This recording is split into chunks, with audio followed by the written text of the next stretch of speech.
But साहब आपकी बातों में बड़ी मायूसी है, कौम को इस वक्त किसी उम्मीद की जरूरत है। जो तो चुरियां पै जण बंदा मुंह ते कपड़ा रख के इस्त्री नहीं कर सकता। आप तो मजाक करें, ऐसी चीजें वाकई आ चुकी। Okay, now open your eyes. Junaid Salim. बिस्मिल्लाहिर्रहमानिर्रहीम। अस्सलाम वालेकुम ख़वातीन और हज़रात, मैं हूं आपका जुनैद सलीम और आप देख रहे हैं देशबुक। जुनैद के साथ शो में मेरा साथ देने के लिए मौजूद हैं दुनिया ज़राफ़त का बहुत ही प्यारा नाम नसीम विकी, हमारी को होस्ट सोना सयाल। नाज़रीन, अगर आप जल्द के मसाइल का हल और ख़ूबसूरती का सच जानना चाहते हैं तो आज का शो आपके लिए बहुत ही ख़ास है, क्योंकि हमारे साथ मौजूद हैं मारूफ स्किन स्पेशलिस्ट और एस्थेटिक मेडिसिन की माहिर डॉक्टर तैयबा ज़ाहिद।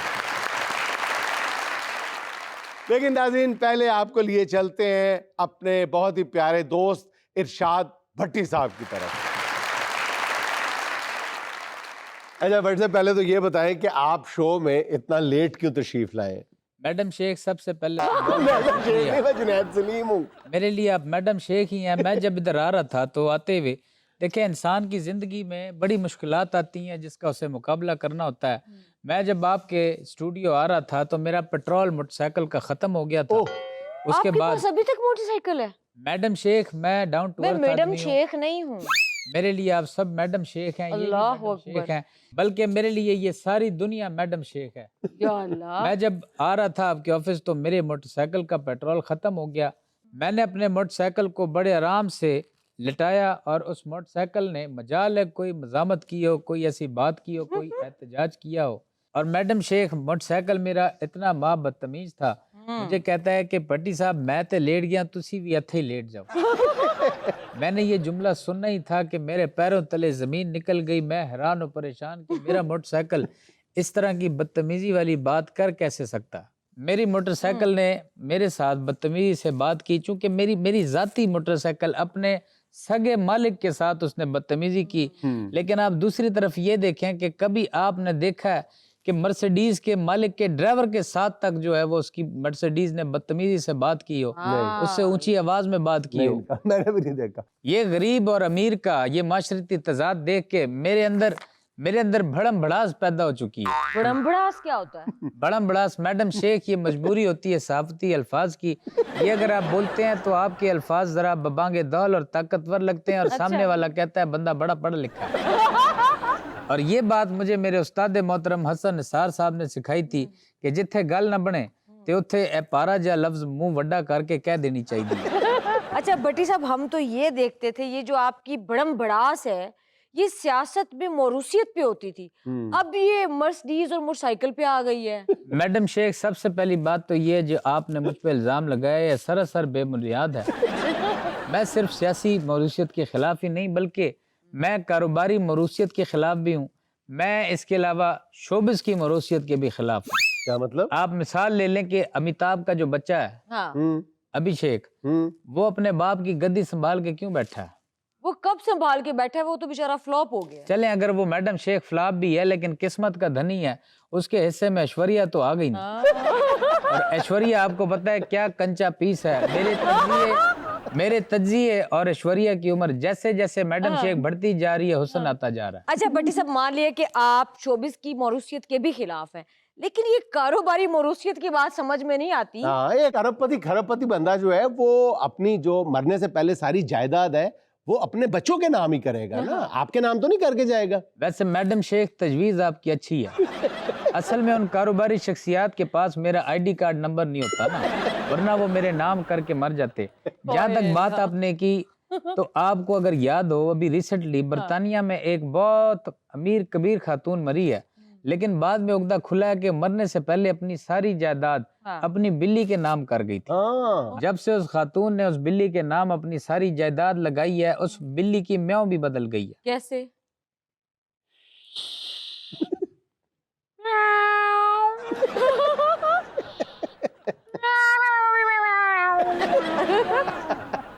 भट्टी साहब, ये बिल्ली की आवाज तो नहीं है। मैडम शेख, उस बिल्ली को मिले थे ना 15 लाख पाउंड। अगर आपको सिर्फ 15 पाउंड ही मिल जाए तो आपकी आवाज भी तब्दील हो जाएगी। वो कहते हैं ना कि पाउंड हो तो नजाकत आ ही जाती है। बट साहब आपकी बातों में बड़ी मायूसी है, कौम को इस वक्त किसी उम्मीद की जरूरत है, कोई उम्मीद अफजा बात करे ना मसाइल के हल के लिए। मैडम शेख देखें, जो देखता हूँ वही बोलने का आदी हूँ। मैं अपने शहर का सबसे बड़ा फसादी हूँ।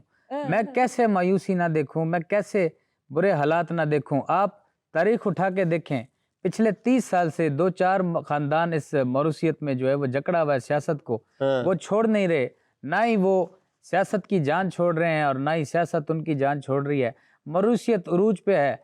मैं आपको दिखाऊं कि ये मामला कब से चलता आ रहा है। मेरे पास फैक्ट्स एंड फिगर, चंद सानियात जो यहाँ पे चस्पा है वो मैं आपको सुनाता हूँ। और ये मैंने नहीं लिखा, ये तारीख लिखती है, और तारीख आपको पता है बड़ा पक्का लिखती है और बड़ा खूबसूरत लिखती है। वैसे मैडम शेख, यहाँ पे तारीख की लिखाई ही नहीं बल्कि तारीख खुद भी बड़ी खूबसूरत थी। जब वो 25 साल की थी, कॉलेज जाती थी तो बहुत खूबसूरत थी, बला का हुस्न था। लेकिन मैडम शेख, जैसे जैसे तारीख के धड़ाधड़ बच्चे पैदा हुए, 40 साल की उम्र में आते आते वो माशरती अलूम बन गई, उसका हुस्न ढल गया। और तारीख के मैं आपको स्याह का सबाक बताता हूँ। ये देखें कि इस मुल्क के साथ खिलवाड़ क्या हुआ है। ये 4-5 खानदानों ने इनके मुल्क के साथ क्या किया है। नंबर 1 ये फहरिस्त मेरे पास है। 1996 में कार हादसा, 1999 में फैक्ट्री में आतिशज़दगी, 2001 में सोने की अंगूठी की चोरी, 2004-5 में चक 57 में टांगे का धुरा टूट जाता है, 2007 में साइकिल के कुत्ते फेल हो जाना और मर्सिडीज के डायनमो का पास हो जाना। माशरती, समाजी, इक्तिसादी, सियासी, मौरूसी और पड़ोसी अलमिया नहीं तो और क्या है। मुझे आप बताएं कि इन मामलात पे, इन तारीख के हवालों को देख के मैं अपना सीना पीटूं कि नहीं पीटूं। और मैडम शेख, आपको ये बात भी बताता चलूं, ये सारा मैंने खुद नहीं लिखा है। ये मैंने शुएब अख्तर की किताब कंट्रोवर्शियली योर्स से मैंने लिया। बड़ी मेहनत की है आपने। यही नहीं, एक और चीज देखें, लिस्ट तवील है, फहरिस्त बहुत लंबी है। ये देखें, तारीख में एक और ब्लंडर हुआ है। देखें तारीख ने और क्या खिलवाड़ किया है इस मुल्क के साथ। ये मैंने फैक्ट एंड फिगर, ये देखें, 1 गड्डी धनिया, 1 पैम्पर का पैकेट, 2 किलो दही, 1.5 किलो सब्जी, 3 किलो आटा, 1 किलो शक्कर, 1 किलो चीनी, शक्कर चीनी दोनों एक साथ। मेरा ख्याल है कि ये लिस्ट आपको भाभी ने लिख कर दी है कि आपने ये चीजें लेकर आनी है। नहीं, मैं आपको ये बताना चाह रहा हूँ कि ये जो लिस्टें हैं, ये लिस्ट एक गरीब आदमी पूरा करते करते अपनी आधी तनख्वाह गवा देता है, लेकिन ये चीजें पूरी नहीं होती। कहने का मकसद ये है। अब मैडम शेख, 1 मिनट, ये असली पर्चा मुझे मिल गया है। देखें, आपके मुल्क को हुक्मरानों ने दबोचा है और उमरा ने, रऊसा ने नोचा है और सिर्फ गरीबों ने सोचा है। बीबी ने पोचा है, खोचा है, खोचा है, लोचा है, जो भी है ये इस वतन के साथ जो है वो हुआ है। और ये इस वतन के साथ हुआ है, जो कि मैं समझता हूँ इस वतन को शाबाश है कि इतने जख्म खाने के बाद भी आज ये मुल्क अपनी जगह पे खड़ा है। मैडम शेख, ये ऊपर वाले का इस मुल्क पे करम है कि जितना इस मुल्क को खा रहे हैं ये मुल्क खत्म नहीं हो रहा। इसकी चंद वजूहात है। नंबर 1, इस मुल्क पे करम हुआ है। नंबर 2, ये बहुत ही तगड़ा करम है। नंबर 3, करम ही करम है। नंबर 4, ओए होए बहुत ही करम है। और मैडम शेख, इस मुल्क का एक और अलमिया आपको बताता चलूं कि इस मुल्क के साथ और खिलवाड़ क्या हुआ है कि इस मुल्क में 3 बार वजीर आजम रहने वाला शख्स, 2 मरतबा वजारत आला का ओहदा संभालने वाला शख्स आज भी पर्ची से देख के इंटरव्यू जो है देता है। बटी साहब, आप भी तो पर्ची देख के पढ़ रहे हैं। नहीं मैडम शेख, आप गलत समझ रही हैं। मैं पर्ची से देख के नहीं पढ़ रहा, मैं तो पर्चे से देख के पढ़ रहा हूँ। अच्छा बटी साहब, जवाद अहमद भी इन्हीं नजरियात की हामी है, फिर वो आपके इतने खिलाफ क्यों है? मैडम शेख, मैं समझा नहीं, कौन जवाद अहमद? कौन जवाद? कौन जवाद अहमद? सिंगर जवाद अहमद। फवाद वो पीटीआई वाला जवाद अहमद, जीम से जवाद अहमद। तो मैडम आप चिल्ला क्यों रही हैं? देखें, जवाद अहमद जीम से ही होता है, चे से तो होता नहीं। मैंने तो जवाद अहमद नहीं सुना, मैं इनको नहीं जानता। ये आप किसकी बात कर रही हैं? अच्छा, वैसे मैडम शेख, आपके बारे में मैं चंद चीजें आपको बताता चलूं। नंबर 1, आप सुस्तुल वजूद हैं या आप वजूदुल सुस्त हैं। नंबर 2, आपको गुस्सा बड़ी जल्दी आ जाता है। नंबर 3, 2026 आपके लिए बहुत कार फरमाया। ओ यार, ये मैडम शेख, ये सामिया आई थी न्यू ईयर वाले शो पे, शायद उसके पर्चे ले आई। सामिया खान को आप जानते होंगे, जो प्रेडिक्शन करती है। हाँ जी। ये यार, ये सारे पेपर मिक्स हो गए। वैसे मैडम शेख सामिया खान के बारे में बताता चलूं हाँ। कि दूसरों को ये किस्मत का हाल बताती हैं, लेकिन इनको ये नहीं पता कि 40 साल हो के 20 साल का बनने की कोशिश नहीं करनी चाहिए, वरना किस्मत उल्टी भी पड़ जाती है। मैडम शेख, ये मेरे पेपर सारे मिक्स हो गए, हो सकता है मेरे मुंह से ऑल फॉल निकले। इससे पहले ब्रेक लेके आप आराम करें, चिल करें, समोसे पेटी खाएं और ऐश करें। अच्छा भट्टी साहब, जब आपका स्ट्रगलिंग पीरियड सुनते हैं तो बड़ी इंस्पिरेशन मिलती है। आप मुझे ये बताएं कि आपने बताया हुआ कि आप पार्कों में भी सोते रहे, तो जब पार्कों में सोते थे तो आपको कैसे ख्वाब आते थे? हाय मैडम शेख, आपने मेरी दुखती रग पे हाथ रख दिया है, आपने मेरे जख्मों को हरा कर दिया। मुझे याद पड़ता है, मैं एक दफा क्या हो गया भट्टी साहब? क्या हो बैठा, मैं काफी देर से हूँ, कील अभी लगा है। बहरहाल बात मेरी स्ट्रगल डे की तरफ आते हैं। एक दफा मुझे याद पड़ता है, मैं पार्क में सो रहा था। हाँ। सोते सोते मैंने ख्वाब में बोलना शुरू कर दिया, वीना वीना मुझे छोड़ के मत जाओ, वीना वीना मुझे छोड़ के मत जाओ, वीना वीना मैं तुम्हारे बगैर जिंदा नहीं रह सकता, वीना अगर तुम मेरी ना हो सकी तो मैं तुम्हें किसी का होने नहीं दूंगा, वीना वीना वीना मुझे छोड़ के मत जाओ। और मैडम शेख, मेरी किस्मत की खराबी देखिए कि जब ये मैं बातें कह रहा था ख्वाब में, तो वहीं पे एक वीना नामी लड़की अपने वालिद के साथ गुजर रही थी। अच्छा, वीना का कद था 3.5 फुट, उसके वालिद का कद था 8.5 फुट। ये आपने ख्वाब में भी देख लिया करीब से गुजरते हुए? ख्वाब तो बाद में टूटा, क्योंकि मेरी ये बात वीना ने तो नहीं सुनी, लेकिन उसके बाप ने सुन ली। अब जब बाप ने सुनी तो उसके बाद मैडम शेख चिरागों में रोशनी न रही।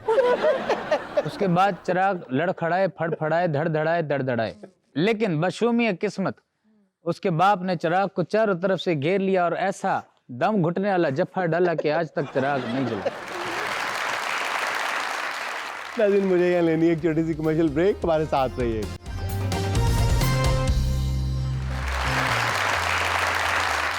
अच्छा डॉक्टर साहब, ये बताइएगा कि हम एक ऐसे माशरे में रह रहे हैं जहाँ पे लोग हिफाजती टीकों से तो खौफजदा हैं, लेकिन वाइटनिंग इंजेक्शंस धड़ाधड़ लगवाते जा रहे हैं। सुबह दोपहर शाम भी कहा जाए, फिर भी वो कहते हैं कि होर लाओ, होर ला दो। बिल्कुल सही डॉक्टर साहब, होर ला दो तो इनके कोई साइड इफेक्ट्स नहीं होते? नहीं, साइड इफेक्ट तो हर चीज के हैं। अच्छा, इस तरीके नाल मुंह भी नहीं बनाते इस तरह, हाँ। तो यही जगह ना, ना, नहीं लवाना, अम्मी हंसते हैं। वो भी नहीं करते।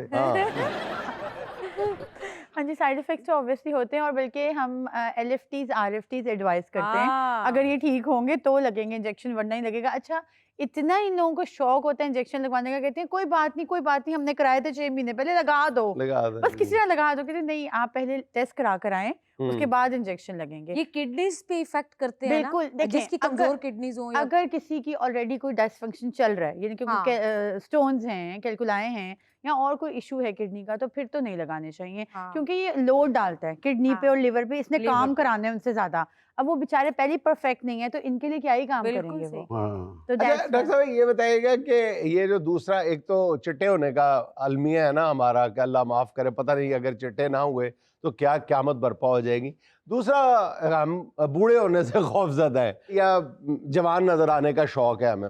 ये बताइएगा कि ये जो एंटी एजिंग मामलात हैं, जितने भी प्रोसीजर्स हैं, दवाइयाँ हैं, सीरम्स हैं, क्रीमें हैं, अगर मैं पूछूं आपसे बिल्कुल एक देसी अंदाज में कि आप इनमें सबसे तीर बहदफ, सबसे ज़्यादा इफ़ेक्टिव किस प्रोसीजर को, किस मेडिसिन को या किस सीरम को समझती हैं? एंटी एजिंग में क्रीमें, मेडिसिन, सीरम, ये सब फजूल है। ये तो जो लोग 1.5 घंटा रात को सोने से पहले खाना छोड़ के मल रहे होते हैं, वो छोड़ दें ये काम। पूरी रगड़ाइयां हो रही होंगी, घर दे चिप्स पै रही।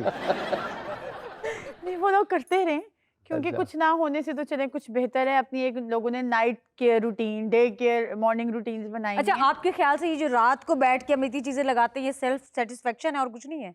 देखिए, इतनी चीजें लगाने का कोई फायदा नहीं है। हाँ। कोई एक आधा सीरम रख लें, हिलुरोनिक एसिड रख लें, विटामिन C रख सकते हैं आप, वो भी हर एक के लिए नहीं है, हर टाइप स्किन के लिए डिफरेंट चीजें हैं। तो इतनी वो जो टेबल भरी होती है और उसमें से लगाया कुछ भी नहीं फिर जाता, हाँ। तो ये यूजलेस है। कुछ लोग लगा के भी ऐसे लेट जाते हैं और रात को ऐसे लग रहा था जो डेंटिंग पेंटिंग वाली गड्डी खलोती होती है। वर्कशॉप जाओ ना तो गड्डी लगती है जो ये रंग लगा होता।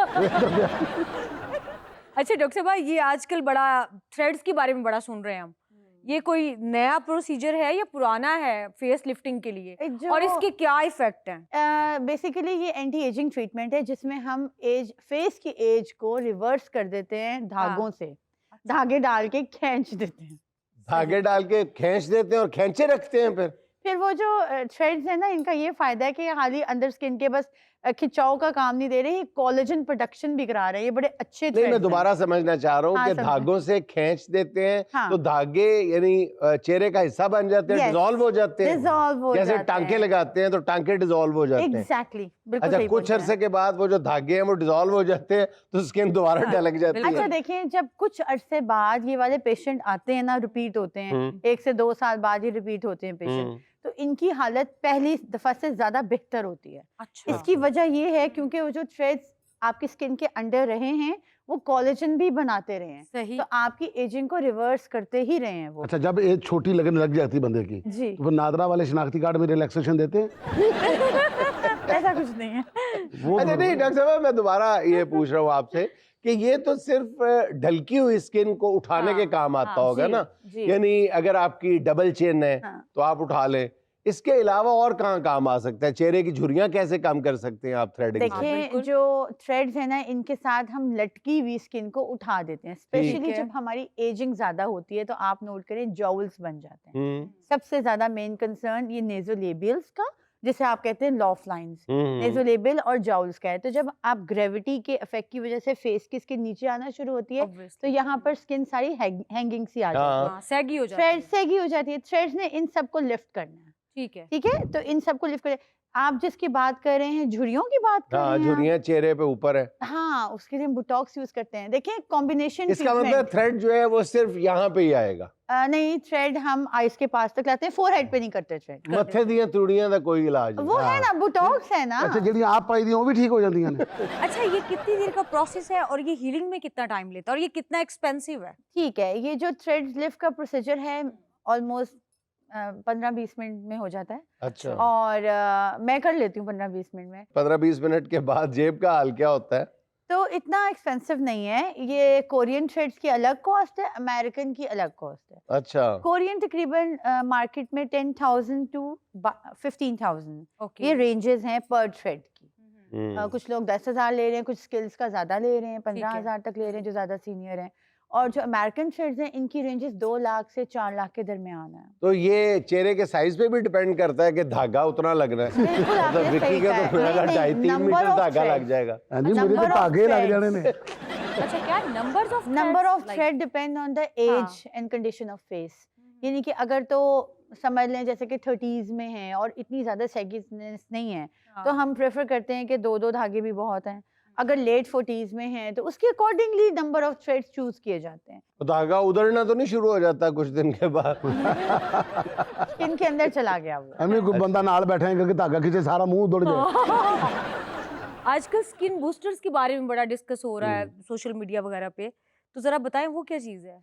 अच्छा, एस्थेटिक्स की क्वालिटी है कि इसमें ना न्यू इन्वेंशंस होती ही हाँ, चली जा रही हैं। सबसे ज्यादा मेरा ख्याल एस्थेटिक्स में ही हो रही है। Boom है कैंसर का इसमें। इलाज स्लो दरियाफ्त तो हो रहा है, एस्थेटिक्स ज्यादा तेजी से हो रहा है। बिल्कुल सही कहा आपने, ऐसे ही है। हम भी जब उठते हैं तो हमें पता चलता है ओ अच्छा अभी न्यू चीज आ गई है। आप इमेजिन करें, पेशेंट के मैसेजेस से पता चलता है कि यार ये भी चीज आ गई है। समटाइम ये भी होता पेशेंट है। खुद डॉक्टर बन गए हुए हैं। पेशेंट्स एक्चुअली जो हैं, क्लाइंट्स कह लें, लोग आजकल बहुत कीन है इन चीज़ों को हाँ। लेके ना। वो पूरा दिन तो इंस्टा और इस टाइप की चीज़ें देख रहे होते हैं, ऑल ओवर द वर्ल्ड क्या चल रहा है। तो लिटरली कुछ ऐसी मशीनरी है जो कि अभी तक पाकिस्तान में अवेलेबल नहीं है और लोग उसका नाम लेके पूछे होते हैं। फिर हम पता करते हैं अपने वेंडर से, भाई ये आ गई हुई है। अच्छा, फिर बताएं ना स्किन बूस्टर्स में क्या लेटेस्ट है? अच्छा, स्किन बूस्टर्स कोई न्यू इन्वेंशन नहीं है, ये काफ़ी अरसे से चलता आ रहा है। Basically skin boosters collagen production के इंजेक्शंस हैं जो कि हम लोकलाइज फेस के ऊपर लगाते हैं। ये स्किन के ऊपर लगाए जाते हैं, फेस पे नम करके फेस को, और इनके अंदर कोलेजन का और हेलुरोनिक एसिड का, पेप्टाइड्स का कंटेंट होता है। ये फिलर्स नहीं होते, जैसे कि ये होता जेल फॉर्म में है, लगता है हाँ। देखने में फिलर ही हो, हाँ। मगर इसकी you can say ingredients different होते हैं। अच्छा डॉक्टर साहब, ये जो इंग्रेडिएंट्स हैं, ये अगर आप सीरम की शक्ल में, क्रीम की शक्ल में चेहरे पे वैसे रब कर लें इंस्टेड ऑफ इंजेक्शंस, तो ये उतने इफेक्टिव नहीं होते? हाँ। अच्छा देखिए, जब कोई बच्चा या हम बीमार होते हैं और हम ओरल मेडिकेशन ले रहे हैं, हमें उससे फर्क नहीं पड़ा, then we rush to the ER ताकि हमें IV ड्रिप्स लगे, सही। उससे जल्दी फर्क पड़ता है ना। हाँ, ठीक। तो इसी तरह जब हम ये फेस के ऊपर इंजेक्ट करते हैं तो इसका बहुत अच्छा रिजल्ट आता है। और आप इमेजिन करें, मैं वैसे ऐसे नहीं कह रही, मैंने अपने लिए भी यूज़ किए, बहुत अच्छे रिजल्ट्स हैं। आपकी ड्राई स्किन है, आपकी सैगी स्किन हो रही है, आपकी स्किन पे झुर्रियाँ आना शुरू हो गई हैं, तो आप ये प्रिवेंटिव ट्रीटमेंट तो शुरू करा दें। सीरम और क्रीमें मलने से नहीं फर्क पड़ता बिल्कुल भी? ये नहीं मैं कह सकती, लेकिन 5 to 10% पड़ जाएगा। सिर्फ 5 to 10% और जी। इंजेक्शंस? 90%। अच्छा, नहीं जो तो चुरियां पै जण बंदा मुंह ते कपड़ा रख के इस्त्री नहीं कर सकता। आप तो मजाक करें, ऐसी चीजें वाकई आ चुकी हैं। है इस्त्री आ गई? जी इस्त्री आ गई है, ओ मेरे ये अल्लाह। कह रहे हैं। ओ मेरे इस्त्री अल्लाह। मारते हुए बंदा अच्छा नहीं लगेगा ना, चेहरे पे ऐसे ऐसे पहले पानी दा तौका फिर इस्त्री मारदा। आप इमेजिन करें, आपकी जो बात है बिल्कुल दुरुस्त है। हम पहले पानी का छट्टा ही मारते हैं, जेल होती है, उसे कहते हैं कूलिंग जेल, Cooling वो gel। हम लगाते हैं और उसके बाद इस्त्री मारते हैं, which is called the HIFU, high intensity focus ultrasound machine. HIFU. Yes. अच्छा मैं लोगों को बता दें जो हमारे देखने वाले हैं कि ये वैसे मैंने मजाक में बात की है, हमें कोई मुंह ते इस्त्री रख के ना अपनी ये चुरियां खत्म करके त्या खुरियां बाहर ना काट लेना।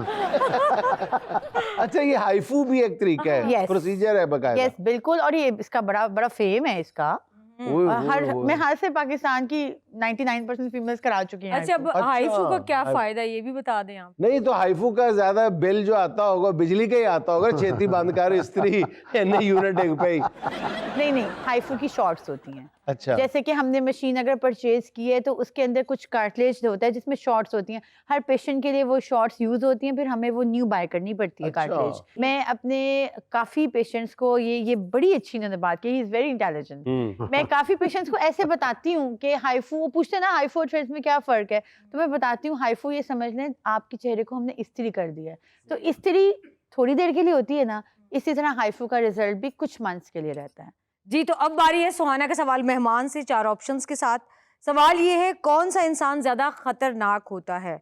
ऑप्शन नंबर 1 मसनूई चिट्टा, नंबर 2 चिट्टा अनपढ़, ऑप्शन नंबर 3 रंग का काला, ऑप्शन नंबर 4 दिल का काला। हाँ मेरा ख्याल है दिल का काला। दिल का काला। दिल का काला। अंडरस्टूड बात है। नाज़रीन, यहाँ मुझे लेनी एक छोटी सी कमर्शियल ब्रेक, हमारे साथ रहिएगा।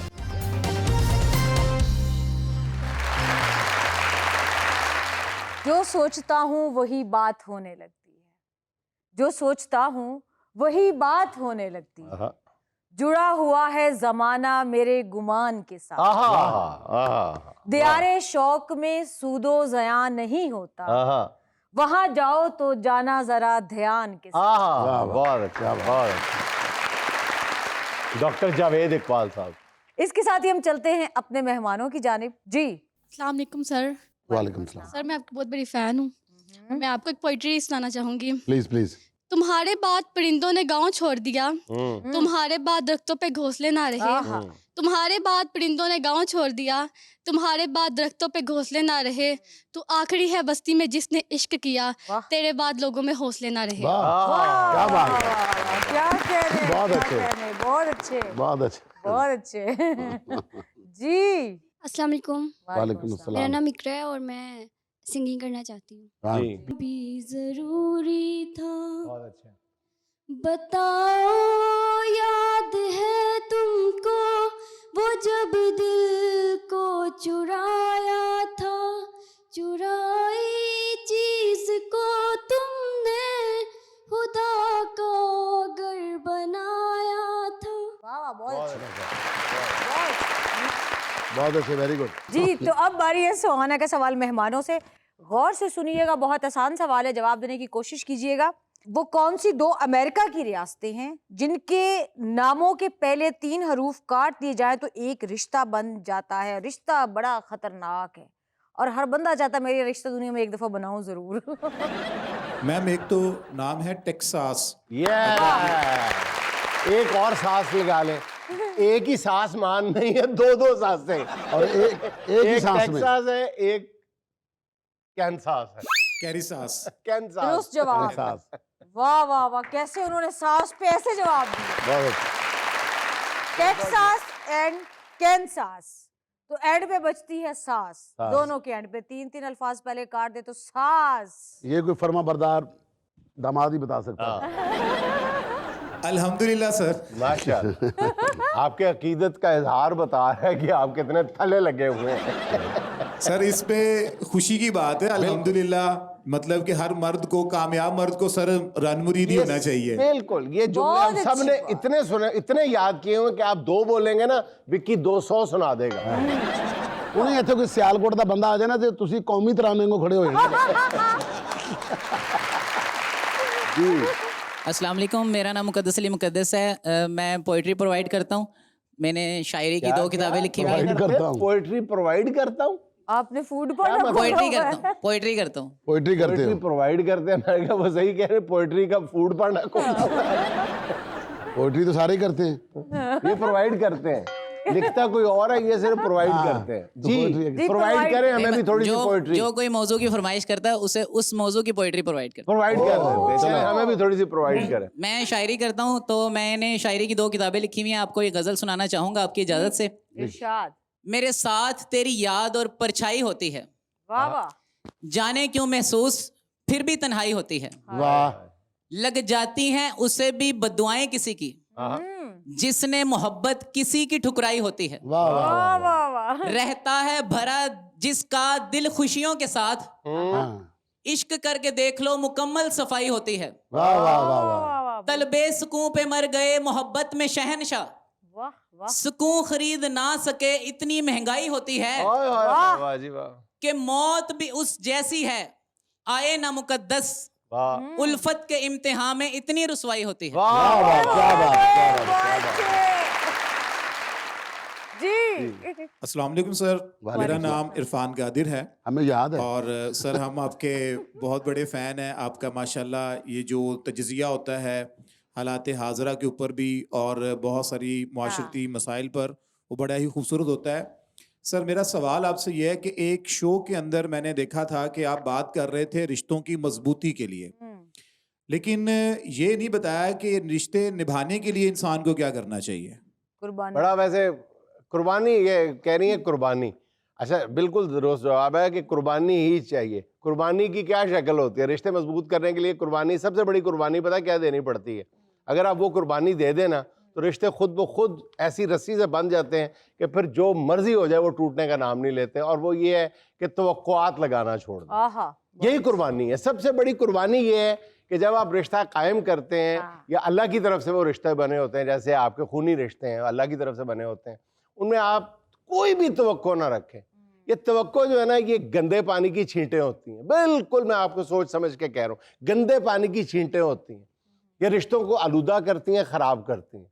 तवक्कुआत अगर होंगी नहीं, पूरी हो या ना हो, अगर वो दूसरा वैसे रिएक्ट कर दे तो बोनस है आपकी मदद। आप सोच रहे होंगे इसने मेरी मदद, इस पर वाजिब है मेरी मदद, ये तवक्को है। और अगर मदद हो जाए, आप तवक्को ना लगाई हो आप, तो अगर ना हो तो टूटेगी नहीं। और अगर कर दे वो मदद आपकी, आपने तवक्को नहीं लगाई, तो बोनस है आपका, ज़्यादा खुशी होगी आपको, यार मुझे तवक्को नहीं थी इसने कर। तवक्को आपको कंप्यूटर का कोई बटन तो है नहीं जो आपने तवक्को लगानी है और बंद कर देनी है। लेकिन कोशिश करें कि रिश्तों में तवक्कुआत कभी ना लगाएं, सिर्फ अपना फ़र्ज पूरा करते जाएं आंखें बंद करके, आपको ज़्यादा खुशी और तमानियत मिलेगी। Very good. जी अस्सलाम वालेकुम। वालेकुम अस्सलाम। मेरा क्वेश्चन सुहाना मैम से है। सबसे पहले तो मैम आप बहुत प्यारी लग रही हैं। Thank you. एंड चलो, क्वेश्चन साड़ी मेरा जानू ये है साहब पे आ कि गया। अक्सर वो खुद इतनी प्यारी है। 4.5 शो खराब कर गई। वो पहले लेट आती है। फैमिलीज जो होती हैं वो लड़कियों को जॉब करने की इजाज़त नहीं देती हैं। तो जब आप मीडिया की फील्ड में आई तो आपको घर वालों से कितना सपोर्ट मिला या आपको घर वालों की मुखालफत करनी पड़ी? मेरा जो ताल्लुक है वो इंतहाई मजहबी फैमिली से है। और जैसा कि आपने कहा कि प्यारी लग रही हैं, तो मुझे भी ऐसी कॉलेज में सब लोग कहते थे कि तुम प्यारी हो, तो मुझे भी थोड़ी सी गलत फहमी भी थी। और गलती से मैंने एक मेडिसिन का ऐड कर लिया जब मैं अपना FSC में थी। तो मेडिसिन का ऐड चल पड़ा और मेरे वालिद साहब ने देखा, मेरे मामों ने देखा। मेरे वालिद साहब को अल्लाह की तरफ से 40 साल से वो सिगरेट पी रहे थे, उनको आ गया हार्ट अटैक। मेरे वालिद साहब जिम्मेदार हैं।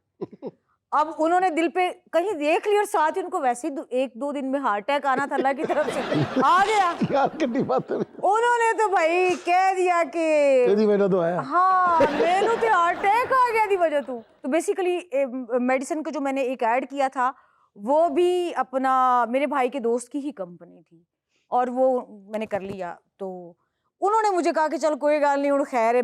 फिर उन्होंने पहली दफ़ा प्रोडक्शन भी की ड्रामे की, फिर उन्होंने मुझे PT में भी काम करवाया और इस तरह ही सिलसिला चल निकला। 6 साल मेरे मामों ने नहीं बात की, फिर मैंने 1-2 बड़े अच्छे सीरियल्स किए, और सबसे मेरे वालिद जो अब खुश है ना, क्योंकि अब मैं एज एन एंकर काम कर रही हूँ, तो वो बड़े खुश हैं कि नहीं ठीक है। तो इस तरह ये सिलसिला जी। अस्सलाम वालेकुम, वालेकुम मेरा नाम मोहम्मद उस्मान है और नसीम विकी से मेरा क्वेश्चन है कि आपने डांस बड़ा अच्छा करते हैं, मैंने आपको कई बार देखा, तो कभी ऐसा हुआ हो कि किसी फैन ने आपको चैलेंज किया हो डांस के लिए? नहीं, चैलेंज कभी किसी ने नहीं किया। एक बार ना ये अल्लाह जन्नत में घर आकर सरदार कमाल साहब को शो में आगे सुना के भी गए थे। हाँ। हम लोग ना फैसलाबाद नादर सिनेमा में ड्रामा कर रहे थे, अच्छा। तो वहाँ पर ना रात को हम लोग ड्रामे की रिहर्सल कर रहे थे, तो उसके अंदर ना मेरा और सरदार कमाल का दोनों का एक डांस था। अच्छा। हम दोनों डांस कर रहे, तो सामने एक ना बारोब शख्सियत, एक अपना बुजुर्ग, हाँ। हाथ में ना उन्होंने डंडा पकड़ा हुआ हाँ। और इतनी लंबी दाढ़ी और लंबे लंबे बाल, तो यूं बैठे हुए वो, तो गाने को ऐसे करके देख रहे हैं। हम लोग कॉन्शियस हो रहे हैं कि पता नहीं इनको गुस्सा आ रहा है। हाँ। ठीक है, हाँ। तो 2-3 दफा उन्होंने देखा, तो एकदम कहते बंद करो इसे। अच्छा। गाना बंद हो गया। कहता विकी ये क्या हो रहा है, हाँ। तुम लोगों को कुछ पता नहीं है, हैं? ये क्या कर रहे हैं आप लोग, ऐसे होता है डांस, हाँ? गाना लगाओ। हाँ। मैं गाना लाया तो कहना बेटे ऐसे होता है डांस। जी। अस्सलाम वालेकुम। वालेकुम सलाम। मेरा नाम आयशा है, मैं आपकी बहुत बड़ी फैन हूँ। मैं आपको पोइट्री सुनाना चाहती हूँ। जी, इरशाद।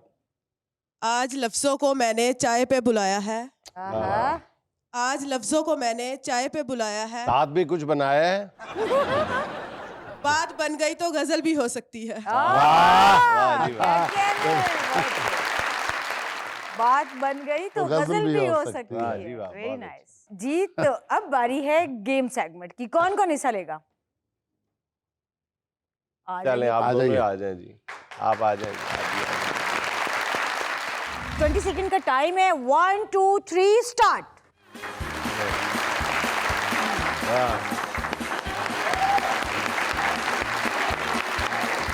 Good good. शाबाश शाबाश। वाह, उन्होंने पहले कर लिया है, लड़की ने पहले कर लिया। लो 20 सेकंड से पहले उन्होंने कर लिया है। तो क्या नाम है आपका? जी, तो हमारी आज की विनर हैं आयशा। इनके लिए बहुत सारी तालियां। अभी यहाँ मुझे लेना एक छोटा सा वक्फा, हमारे साथ रहिएगा।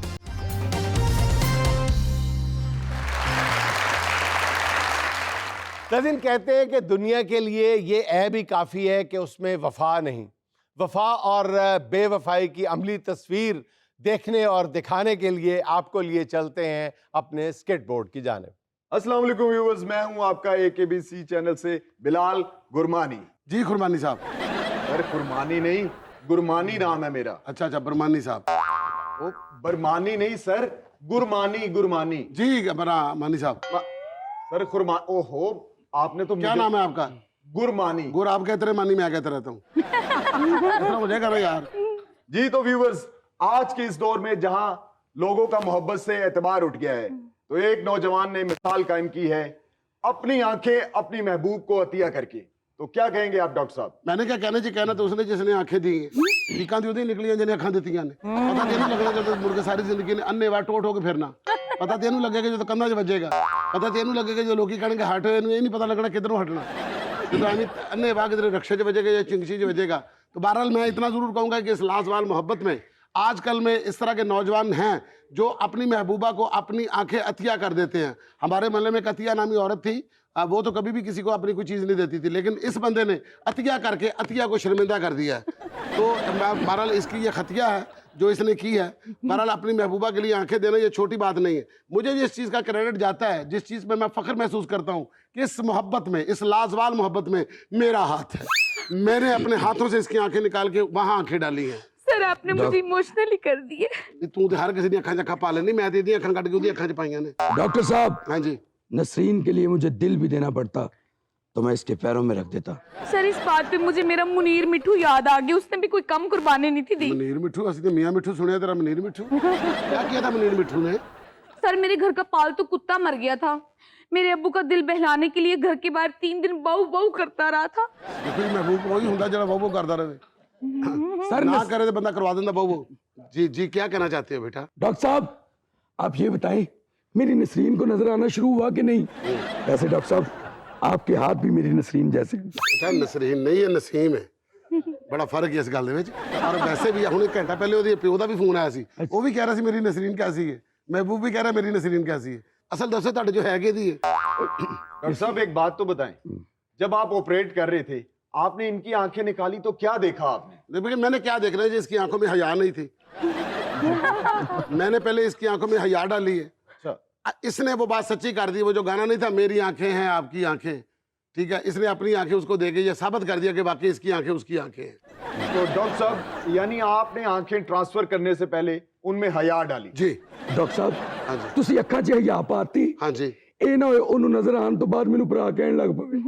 नहीं इन्हें भी हया नहीं पाई मैं, हाँ, थोड़ी जी हया ही रख ली मैं। लो, मैं 16 साल से डॉक्टर साहब के साथ काम कर रही हूँ, इतनी हयात उनके पास अवेलेबल ही नहीं है। नहीं डॉक्टर साहब ਤੁਸੀਂ ਆਪਣੀ ਦੱਸੋ, ਜੇ ਤੁਹਾਡੇ 'ਚ ਇੰਨੀ ਹया ਹੁੰਦੀ ਤੁਸੀਂ ਛੱਡ ਕੇ ਚਲੀ ਨਾ ਜਾਂਦੀ।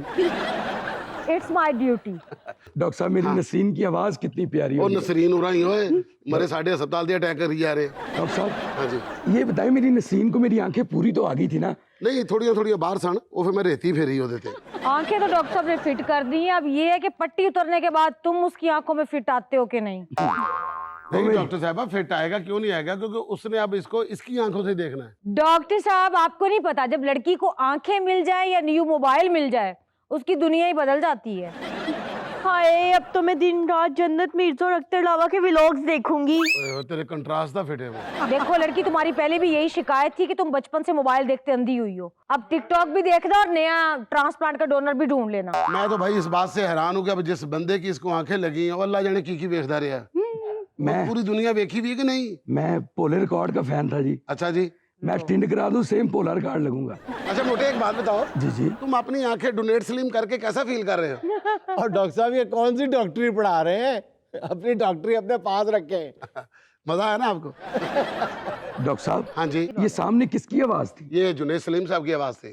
डॉक्टर साहब हाँ जी, थोड़ी देर के लिए मुझे आंखें लेके दें, मैं उनको देखना चाहता हूँ। तुम चुप करके लेटे रहो, अब जब मेरी आंखें खुलेंगी ना मैं उनको खुद ही देख लूंगी। डॉक्टर साहब हाँ इसके इरादे मुझे कुछ अच्छे नहीं लग रहे लड़की तो के। जिन्होंने देखना वो आप देख लेगा। हाय सर, मुझे अपने मुनीर मिठू की वफाएं याद आती हैं। मैं फिर एक काम करता हूँ, इन मरीजों को छुट्टी दे देता हूँ, तेरे मनीरे को मिट्ठू को यहाँ पर लाके लिटा देता हूँ। सर आपको पता है, एक बार मेरे घर का ना सेवरेज ब्लॉक हो गया था। वो बांस वाले जमादार होता है ना, उसने 1200 रुपया मांग लिया था। अच्छा, मेरे मुनीर मिठू ने ऐसे शापर हाथ में डाल के डक्का खोल दिया था और गटर में इस तरह से उतरा था जैसे आप दो समंदर में उतरती है। नाल गाना भी गांदा गया, डक्का डक्का मिट्ठू खोले, डक्का डक्का मिट्ठू खोले। डॉक्टर साहब आप MBBS डॉक्टर हैं, तो मैं क्या कहता ये जरा डिस्को घर छोड़ के आया करें, सूट नहीं करता आप पे। डॉक्टर साहब डक्का खुलने से याद आया, हमारी पट्टी कब खुलेगी डॉक्टर साहब? इंशाल्लाह तेरी पट्टी खुलेगी, बता पट्टी साहब आ रहे हैं वो आगे खोलणगे। भाई तुम्हारी पट्टी खुलने का तो कोई फायदा नहीं, नजर तो आना नहीं है फिर भी। डॉक्टर साहब हाँ जी, मेरी आंखों में कुछ लगा दें, खाली आंखें बुरी लगेंगी डॉक्टर बेटा साहब। बेफिक्र हो जाए, तुम्हारी आल्टो की लाइटें निकाल के तुम्हारी जगह पे लगा दूंगा। जी तो मिस्टर नदीम, आपने अपनी आंखें अपनी महबूबा को दे दी हैं, अब आप आगे की जिंदगी क्या करेंगे? सारे से लोगों तंग करेगा, किसी ने कहेगा मेरे कपड़े फड़ा दो, किसी ने कहेगा मैंने चाह लिया दो, इन्हें भी नहीं पता मेरा किचन किधर है, बाथरूम किधर है, हर किसी ने कहेगा मेरा हाथ फड़ के तेरा बाथरूम तक छाड़ तेन सैर करावा होया किया। डॉक्टर साहब ग्लूकोज की बोतल पीछे कर दे, नर्स नजर नहीं आ रही। मैं क्या तेरा स्टैंड पूरा कर दे भी, मैंने पूरा नजर नहीं आ रहा, मैंने कुर्सी मारनी। सर असल में कल मैं इसका फ्रूट खा गई थी, इसलिए ये सुबह से मुझे देख ही जा रहा है। ਇਹਦਾ ਨਰ ਤੈਨੂੰ ਕਿੰਨੀ ਵਾਰ ਕਿਹਾ ਫਰੂਟ ਨਾ ਖਾਇਆ ਕਰ, ਇਹਦੇ ਲਵਾਇਕੀਨ ਜਿਹੜੇ ਨੇ ਨਹਿਰ ਚੋਂ ਫੜ ਕੇ ਲਿਆਂਦੇ ਨੇ। डॉक्टर साहब आंखें खोलने का वक्त हुआ चाहता है। ਲਿਆਓ ਖਜੂਰਾਂ ਲਿਆਓ। ये क्या कह रहे हैं आप? खुशी का मौका ना, खजूरा खाइए। आंखें खोलने का वक्त हुआ जाता है। अरे इन्हां दी अखां ते मैं खोल दित्तियां ने, काश कोई कौम दी अखां भी खोल देवे। डॉक्टर साहब जल्दी से आंखें खोलें, मैं नसरीन को सुनना चाहता हूँ। चले अपने डॉक्टर शाइस्ता इनकी आंखें खोलिए। जी सर। ਉਹਦੀ ਅੱਖਾਂ ਦੇ ਪੇੜੇ ਬਾਹਰ ਆਣ ਲੱਗ ਪਏ ਨੇ। सबसे पहले क्या देखोगी? मैं सबसे पहले अपना आलीशान घर देखना चाहूंगी। महबूब कहाँ गया? उसके बाद BMW देखूंगी अपनी। और उसके बाद जब मेरी आंखें नहीं थी और मैंने टिकटॉक बनाया था ना, वो वीडियोस देखूंगी। उसके बाद अपना टिकटॉक देखोगी जी। फिर उसके बाद क्या देखोगी? उसके व्यूज देखूंगी। नसरीन, उसके बाद आप क्या देखना चाहेंगी? उसके बाद मैं अपना 17 Pro Max देखूंगी ना। नसरीन पहले दूजे च नहीं ते मैनू मिडिल ऑर्डर च इधर रखना। बेटा हुन तेरी आंखें चली गई हैं, नाइट वॉचमैन खेडेगा तू। शाबाश शाबाश शाबाश। नसरीन आहिस्ता आहिस्ता जरा सोचो, पढ़ो कुछ मुंह में। नसरीन, कोई मुंह दुआ सोचो। मांगनी है मांग लो और इंशाल्लाह ये आपकी। Okay, now open your eyes. Junaid Salim. नहीं बाला उसने तो आपको पहचानने से भी इनकार कर दिया। नहीं तेनू जुनैद सलीम नजर आ गया तो तेनू ओ बदबख्त नजर नहीं आया जाए तेनू अपनी अखी दी थी। दे दी है ना, अब छोड़ो, कौन सा वापस ले सकता है? नसरीन आजा तेनू अखियां उड़ीक दी बाजी वो बाला आंखां उड़ीकदियां, तेरी आंखां मीटदियां। डॉक्टर साहब हुन मेरी पट्टी भी खोलो ना। फायदा की पुत्र, तेरी बन्नी भी रवि कोई जाएंगे। रवि बाले जी बेटा, तेरी पट्टी खुल रही है। हाँ जी। अब सबसे पहले केड़ी शह च बजेगा? डॉक्टर साहब मेरी आंखें चलियां भी गई हैं, मैंने भी थोड़ा थोड़ा नजर आ रहा है जी। डॉक्टर जी मेरी नसरीन कितने? डॉक्टर साहब मेरी नसरीन को लेके जाओ। हाँ जी, नसरीन को। ये हुन तू आप ही जाना पुत्र। ये बाला है जी, ये बाला। इसने मुझे आंखें दी है। जी आपको आंखें देंगी, आपसे मोहब्बत करता है, आपकी इसके साथ शादी होगी। नहीं, आंखें वापस कर दो। खरीदा हुआ माल वापस या तब्दील नहीं होगा। नाज़रीन, ये था आज का देशमुख के चलते चलते आज की छोटी सी बात। तस्वीर अच्छी ना आने पर हमेशा पहला कसूर कैमरे का, दूसरा खींचने वाले का और तीसरा बैकग्राउंड का। लड़कियां अपने चेहरे को वजह समझना गुनाह करार देती हैं। नाज़रीन, खुश रहें, खुश रखें। आपसे मुलाकात होगी इंशाल्लाह कल। अल्लाह हाफ़िज़।